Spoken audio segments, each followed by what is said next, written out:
What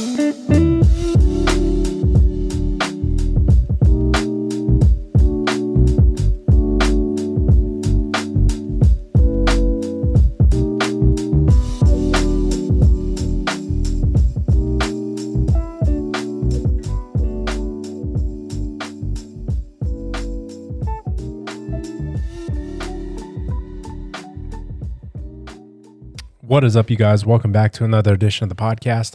My name is Ramon, and this is Dad's Podcast Project. And today I wanted to talk about parents who get extra on social media. And for just a brief explanation of what I mean by extra is those who really do the extreme, post the extreme as parents on their social media. Now, a post that I came across on Reddit actually was of a parent, and this isn't the first time I've seen something like this, but a parent had posted that it was a demolished Xbox One. I think it was an Xbox One or whatever the newest Xbox is. I haven't stayed up to date and hip with what's going on with the Xbox or anything like that, but it was whatever the latest one is, and they just took a hammer and just bashed it in. And the caption read, "This is what happens when you're disrespectful," or something to that effect. And to me, that is pretty extra right there. That is a parent who is being extreme and taking whatever disciplinary action that they see as fitting to that next level. Now, as I've said before, this is just like a snippet, like looking through the keyhole as to maybe what this parent might be going through with their child. And maybe it has gotten to this extreme, or it has gotten to this point. However, with things like social media, I think that, and with a lot of parents who do post things like this, I think that more often than not, it's to flex for the internet, or they're really just crazy individuals. Not saying that you're just a crazy parent and compartmentalizing it to just being crazy as a parent, but saying all encompassing and in general, you probably are a crazy person. So I have to move my monitor. For those of you guys who are watching on YouTube, watching the video, I am now incorporating video more often than not with these podcasts. And I remember watching a while back, there was like this father whose daughter, I don't know if like she had got a phone call or there was something that happened, and he like had her sitting in a chair like out in a field. I vaguely remember the context of what it was that happened, but I think he either took a shotgun and shot her cell phone or shot her computer, something to that effect. It was just, I remember watching that, and this was before I had kids. I was a young adult myself, still wilding out, so I wasn't really necessarily thinking of the ramifications that can happen when you're a father of a daughter or a child for that matter. Excuse me, man. And I just think that that's too much. I think that for first off, it's like, why? Why does this need to be seen? Why does this even need to be posted? What are you looking to gain from it? Public shaming your child? Okay, that's one thing. You doing it for views, for likes, for some form of future monetization? Okay, there's a reason. I don't think a valid reason is to truly teach your kids a lesson. I don't. I think that there's so many other things that you can do without publicly shaming them, without trying to just flex for the gram or social media or whatever the case may be, because we all want to put our stuff just out there. And it's one of the reasons why I think last year I took a step back from social media, and this year I feel like I'm taking 2 steps back from social media. All of last year, like, I want to say I only checked in on Facebook like a handful of times. Instagram is still my kryptonite. I'm always on that. YouTube now more so because, well, posting videos. But I consume all of my content, all of my video content really on YouTube. I'm not sitting in front of the television watching Netflix or movies and consuming like regular broadcast television. I go to YouTube, I see what's trending, I search for things, and if it pops up on Reddit, I'm looking at it there. And I feel like there's just this community of parents out there. This, not saying they're community, but there are these parents who are out there who want to do things like this. And I don't really get it. I don't understand it. I'm not going to tell them how to parent, but I would really like to know where that comes from. What it is what if any beneficial things do they think will stem from those actions? And beneficial for their child, because if it's their child who's acting up, if it's their child who's breaking the rules or whatever, what benefit is the child going to gain from it? And I think it was, oh gosh, now I'm losing track of what it was or when it had happened, but oh yeah, I had spoke on parents who are putting their kids' temper tantrums up on social media. And now these videos that I had seen, these kids, they were too young to probably understand what it means to be embarrassed, like publicly embarrassed. But this is, again, something that goes into that folder, that goes into that dossier online, that is searchable, that people can find. And who knows? Who knows what schoolyard bullying will look like when my children are first, second, and third grade, fifth, sixth, seventh, and so on and so forth. Who knows what bullying will look like at that time? When I was growing up, people were pretty much just taking shots in the dark. They were breaking you down off your physical features, and everything else, they were making it up. Making up stuff about your mom, making up stuff about your dad. No one knew facts. And your emotion then triggered whether or not they were hitting. Kind of like the game Battleship. It was just like E2, and it's like not miss. And your emotions then dictated whether or not they got close or they hit you. They hit you on an emotional level. But kids now, I feel like, if I were a bully, a quick Google search, you're going to find videos when they were a kid just bawling their eyes out and, because they couldn't have a cookie before bedtime. You're going to find tweets from the parents who are out hitting the club or whatever the case may be, talking about their kids, this, that, and whatever. And I'm not using that as a made up thing. Like, I've seen the tweets from the parents who get out of the house and complain about their kids on social media. Now, it isn't easy being a parent. It is difficult. And I think that there is this sort of bond or this kinship, this maybe brotherhood of fathers and this, sisterhood of mothers, and just this club that you become a part of once you're a parent, to where I can understand if I'm over at your house, we're having a barbecue or we're talking in good conversation, and you're telling me about your children and how they're on you and they're like on your last nerve, or you're frustrated, or just telling me some wild story about them, like embarrassing stories that I understand. It's like, I'm a parent. I experience those same things, and my kids put me in these different scenarios that you might experience, but I'm not putting that out there for the world. I'm sharing that maybe with a tight circle or family. And to be honest, I'm really not sharing much at all. I'll share some things with a couple people at work, like a couple of my close coworkers, and like my buddy at the gym. And that's it. I'm not just going out in the grocery store talking to the cashier about this, that, and whatever about my children. I think there's what would the term be? You have to have a little bit of class, I think, when you're in public, and the way that you carry yourself and the way that you present yourself and your family. Kids are crazy.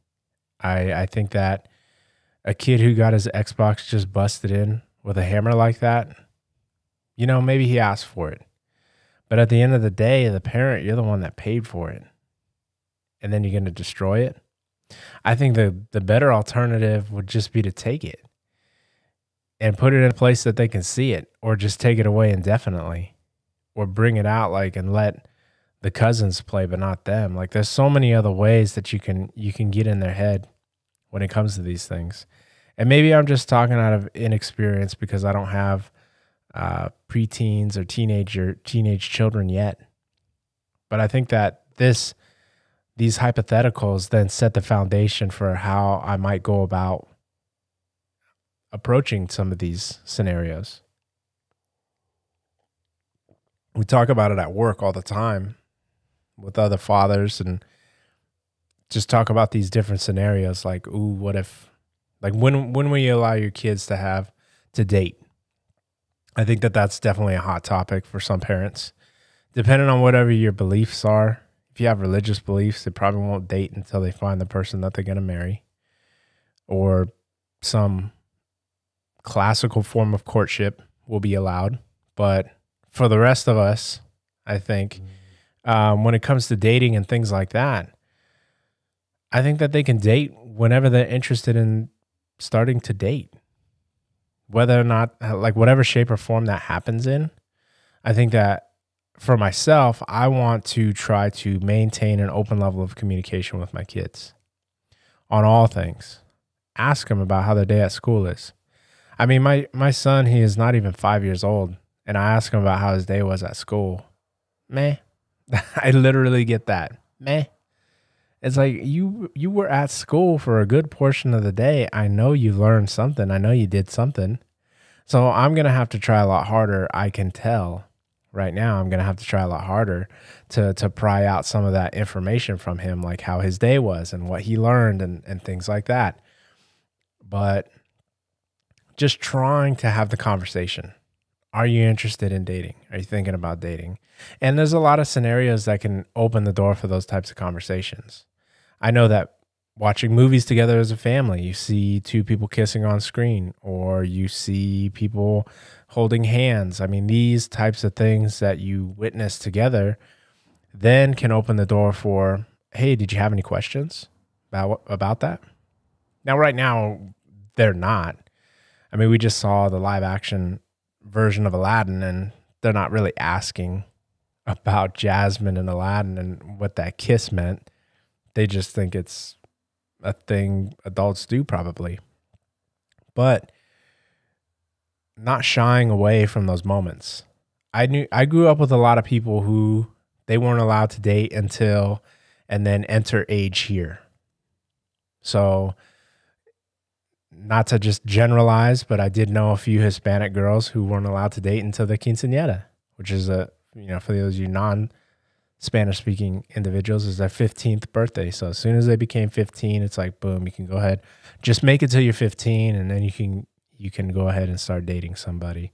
More often than not, they were dating someone in secret, and then their quinceañera was when this boyfriend then came out of the woodwork, and it was like, oh, we can all publicly acknowledge the fact that they're dating. However, a majority of us knew, yeah, you guys were seeing each other anyways. For others, it's like even more strict than that. It's like no dating while you live in this house, or no dating until you're 18. And I think that this affects women mainly. I think that men don't date as a byproduct of maybe their inability to navigate the waters of dating. And I'm not trying to say like I was just some Casanova. I mean, I definitely was, I don't know, in my own eyes, I think I was like a late bloomer. I had wanted to date. I had crushes on a lot of girls growing up. However, I was very socially awkward. I didn't know how to converse. And it wasn't until I just switched it from trying to date girls to just being friends with girls that I sort of found my rhythm, and it was like, oh, okay, well, this is the way at least I feel it should be.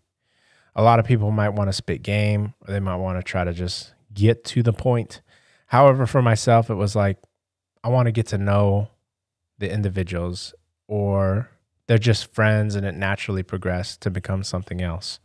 So that was sort of my way of learning how to converse and how to enter the dating world. But I never had a sit down talk of like, this is how you talk to women, or this is how you're supposed to court somebody. I mean, if you want to use that term, I don't think anybody uses that term anymore, but it's really just, do I want to set these rules? Do I want to be this extra kind of parent? And the answer, at least right now at the time of recording this, is no.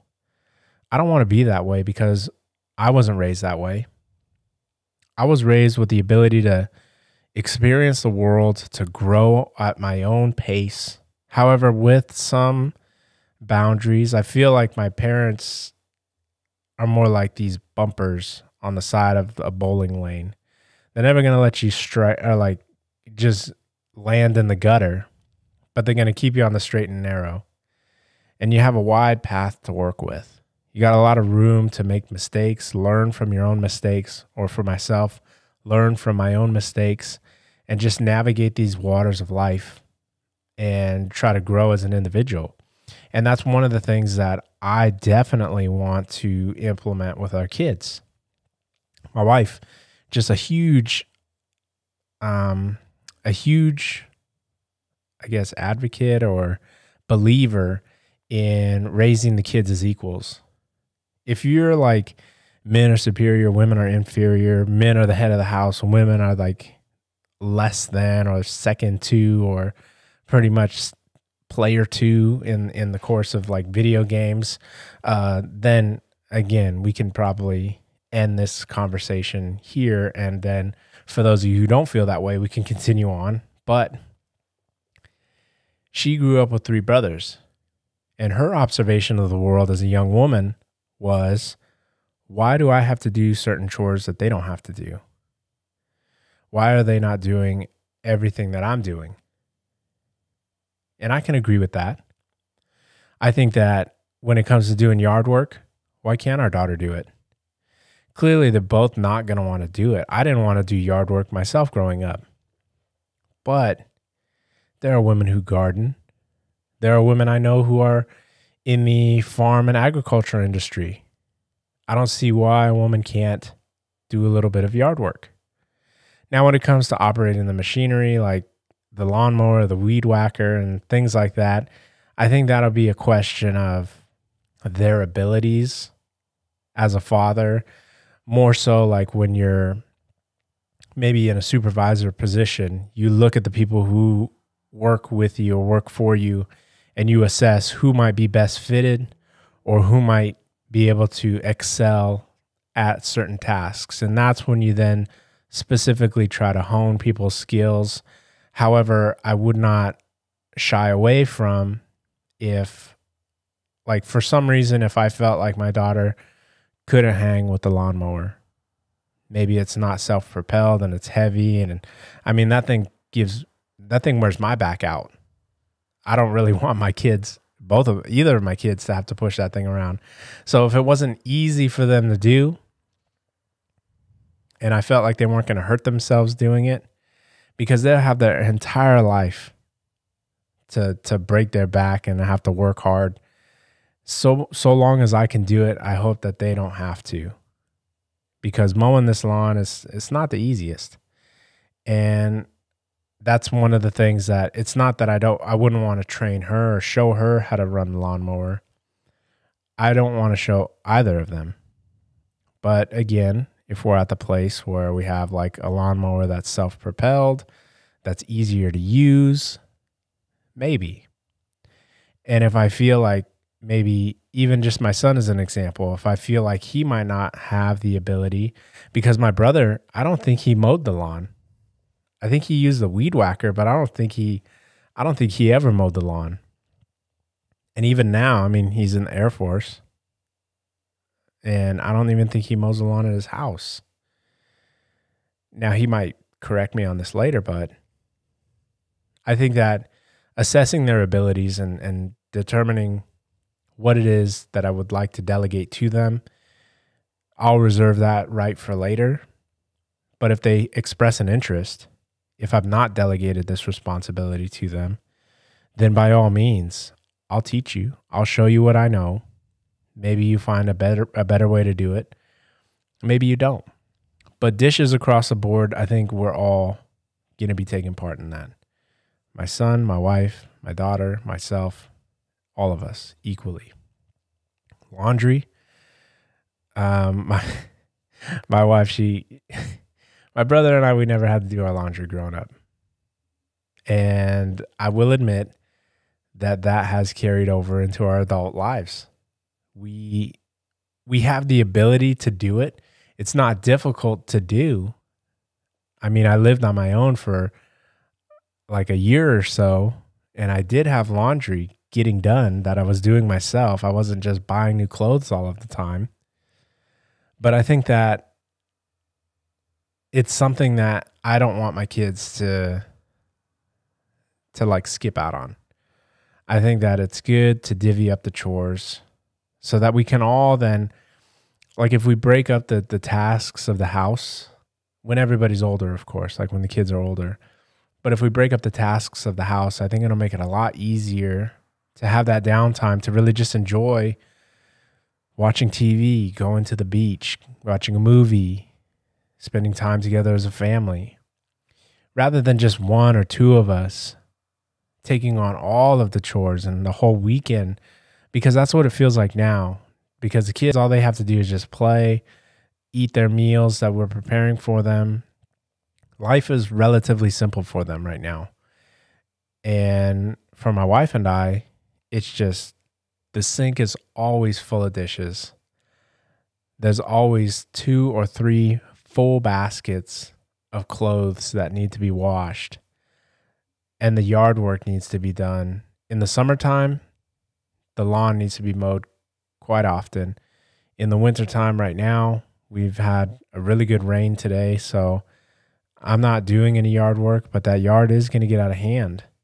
And the next time it's dry out, I'm going to have to jump on it. That can be during the week. That could be on a weekend. Whatever that day lands on, I'm going to have to get on it. And so it's just the two of us. It's the two of us to care for and to tend to this entire home, as well as tend to and care for our children.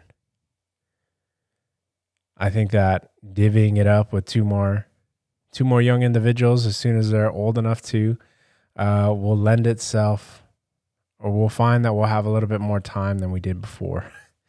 I'm looking forward to that, but I am definitely enjoying them and watching them as they're growing right now. But yeah, man, I mean, like dating, there's just so many things like I think parents definitely get extra with. Throwing their kids under the bus, though, is definitely a top one. I see it on Instagram. I've seen it on YouTube. I'm just not with that. I don't understand it. Again, not trying to tell you how to parent, but it's just something that's kind of off about it to me in seeing it. And I would rather just not, I guess, involve myself with that element if it came up like in my real life. Social media, it's like, yeah, it's kind of at a distance, but there's always individuals who are out there that are like that. They're gonna see or want to display the hard times. I mean, there was another video with this kid. He wouldn't sit down in his booster seat in the car, and the mother was just yelling at him, yelling at the top of her lungs, and the kid was sitting there unfazed, as if this is all she does is yell. And to have your child have that much control over your emotions like that, I mean, I have to check myself. I have to get a grip on things. I can't let my kids dictate how my mood is going to escalate at any given time, because then I'm not in control. They're impulsive. I should be like well thought out with what I'm doing. So therein lies like the difference, I guess. But yeah, just something I kind of wanted to talk about today. I want to thank you guys for continuing to listen to these podcasts, to continue to support them. To the folks out in Canada, definitely huge shout out to my Canadian listeners. If you guys would like to leave a review, 5 stars are always welcome. It is Dad's Podcast Project on iTunes. If you want to leave a thumbs up, I don't really care about like likes or dislikes on YouTube. This is just like a supplementary or like an additional thing to the podcast. So if you like it, that's cool. Feel free to leave a comment in the comment section down below. If you want to subscribe, I'm not currently doing regularly scheduled videos on YouTube, but I post them as I record them. So with that being said, until next time, you guys, see ya.